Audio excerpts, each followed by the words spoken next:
the Soviets use the phrase ideological subversion. What do they mean by it? Ideological subversion is the process which is legitimate, overt, and open. You can see it with your own eyes. All you have to do, all American mass media has to do, is to unplug their bananas from their ears, open up their eyes, and they can see it. There is no mystery. There is nothing to do with espionage. I know that espionage intelligence gathering looks more romantic. It sells more deodorants through the advertising, probably. That's why your Hollywood producers are so crazy about James Bond type of thrillers.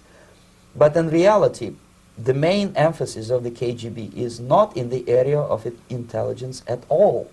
According to my opinion and opinion of many defectors of my caliber, only about 15% of time, money, and manpower is spent on espionage as such. The other 85% is a slow process which we call either ideological subversion or active measures, активные мероприятия in the language of the KGB, or psychological warfare.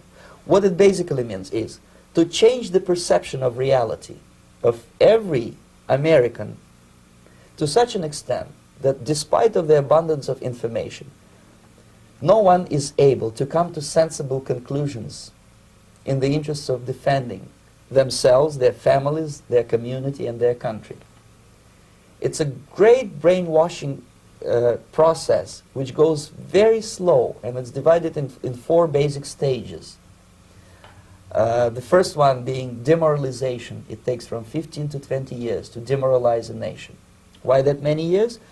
Because this is the minimum number of years which requires to educate one generation of students in the country of your enemy, exposed to the ideology of the enemy. In other words, Marxism-Leninism ideology is being pumped into the soft heads of at least 3 generations of American students without being challenged or counterbalanced by the basic values of Americanism, American patriotism. The result you can see. Most of the people who graduated in the 60s, dropouts or half-baked intellectuals, are now occupying the positions of power in the government, civil service, business, mass media, educational system. You are stuck with them. You cannot get rid of them. They are contaminated. They are programmed to think and react to certain stimuli in a certain pattern. You cannot change their mind, even if you expose them to authentic information. Even if you prove that white is white and black is black, you still cannot change the basic perception and the logic of behavior. In other words, these people, the process of demoralization is complete and irreversible. To get rid society of these people, you need another 20 or 15 years to educate a new generation of patriotically minded and common sense people who would be acting in favor and in the interests of United States society. And yet these people who've been programmed and, as you say, in place, and Yes. who are favorable to an opening with the Soviet concept, these are the very people who would be marked for extermination in this country? Most of them, yes. Simply because the psychological shock when they will see in future what the beautiful society of equality and social justice means in practice, obviously they will revolt. They will be very unhappy, frustrated people.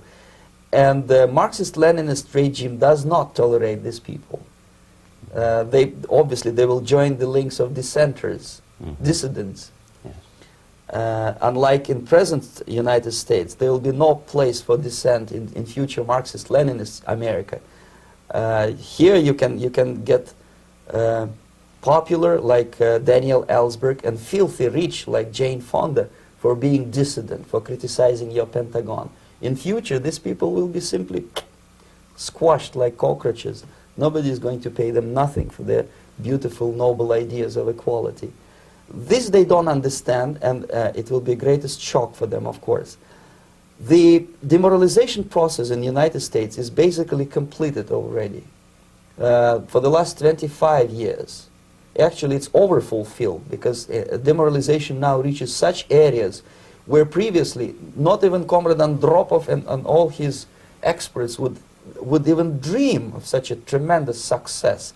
Most of it is done by Americans to Americans, thanks to lack of moral standards. As I mentioned before, exposure to true information does not matter anymore. A person who was demoralized is unable to assess true information. The facts tell nothing to him. Even if I shower him with information, with authentic proof, with documents, with pictures, even if I take him by force to the Soviet Union and show him concentration camp, he will refuse to believe it until he is going to receive a kick in his fat bottom. When a military boot crashes his, then he will understand, but not before that. That's the tragic of the situation of demoralization. So basically America is stuck with demoralization, and unless, even if you start right now, here, this minute, you start educating new generation of Americans, it will still take you 15 to 20 years to turn the tide of ideological perception of reality back to normalcy and patriotism. The next stage is destabilization. This time, subverter does not care about your ideas and the patterns of your consumption. Whether you eat junk food and get fat and flabby, it doesn't matter anymore. This time, and it takes only from 2 to 5 years to destabilize a nation, what matters is essentials: economy, foreign relations, defense systems. And you can see it quite clearly that in some areas, in such sensitive areas as defense and economy, the influence of Marxist-Leninist ideas in the United States is absolutely fantastic. I could never believe it 14 years ago when I landed in this part of the world that the process will go that fast. The next stage, of course, is crisis. It may take only up to 6 weeks to bring a country to the verge of crisis. You can see it in Central America now. And after crisis, with a violent change of power, structure, and economy, you have so-called the period of normalization. It may last indefinitely. Normalization is a cynical expression borrowed from Soviet propaganda. When the Soviet tanks moved into Czechoslovakia in '68, Comrade Brezhnev said, "Now the situation in brotherly Czechoslovakia is normalized."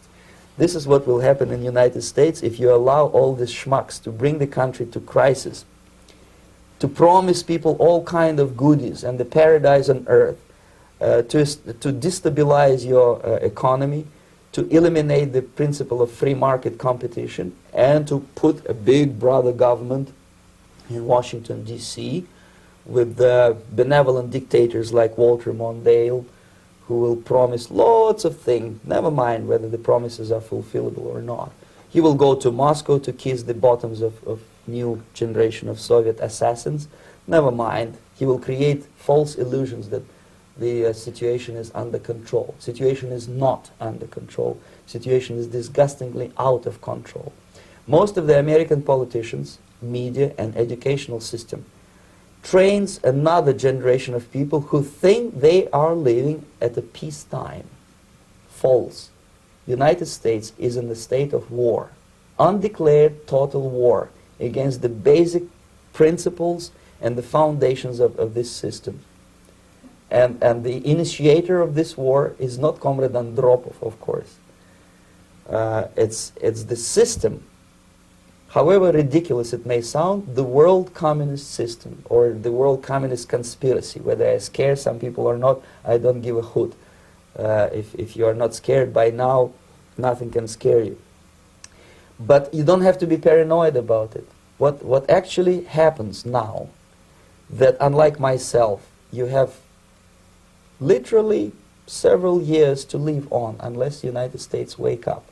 The time bomb is ticking. With every second, the disaster is coming closer and closer. Unlike myself, you will have nowhere to defect to, unless you want to live in Antarctica with penguins. This is it. This is the last country of freedom and possibility. Okay, so what do we do? What is your recommendation to the American people?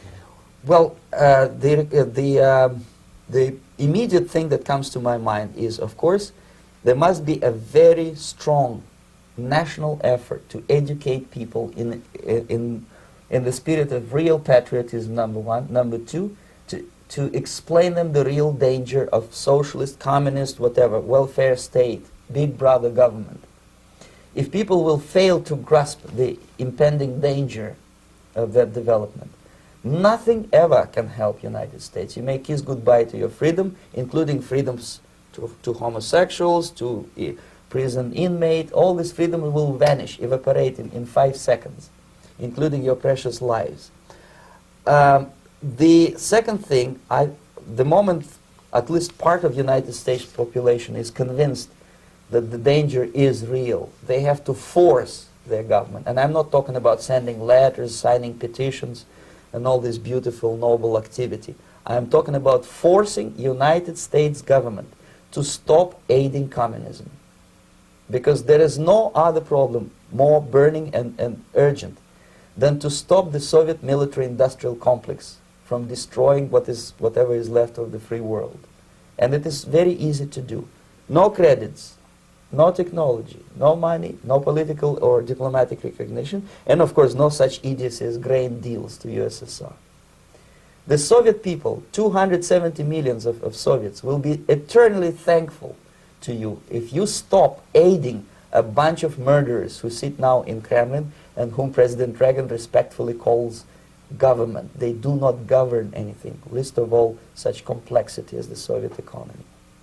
So basic, two very simple, maybe too simplistic answers or solutions, but nevertheless they are the only solutions. Educate yourself, understand what's going on around you. You are not living at the time of peace. You are in a state of war, and you have precious little time to save yourself. You don't have much time, especially if you are talking about young generation. There's not much time left for convulsions to the beautiful disco music. Very soon it will go, just overnight. If we are talking about capitalists or wealthy businessmen, I think they are selling the rope on which they will hang very soon. If they don't stop, if they cannot curb their unsettled desire for profit, and if they keep on trading with the monster of the Soviet communism, they are going to hang very soon. And they will pray to be killed, but unfortunately they will be sent to Alaska probably to manage industry of slaves. It's simplistic. I know it sounds unpleasant. I know Americans don't like to listen to things which are unpleasant. But I have defected not to tell you the stories about such idiocy as microfilm, James Bond type espionage. This is garbage. You don't need any espionage anymore. I have come to talk about survival. It's a question of survival of this system.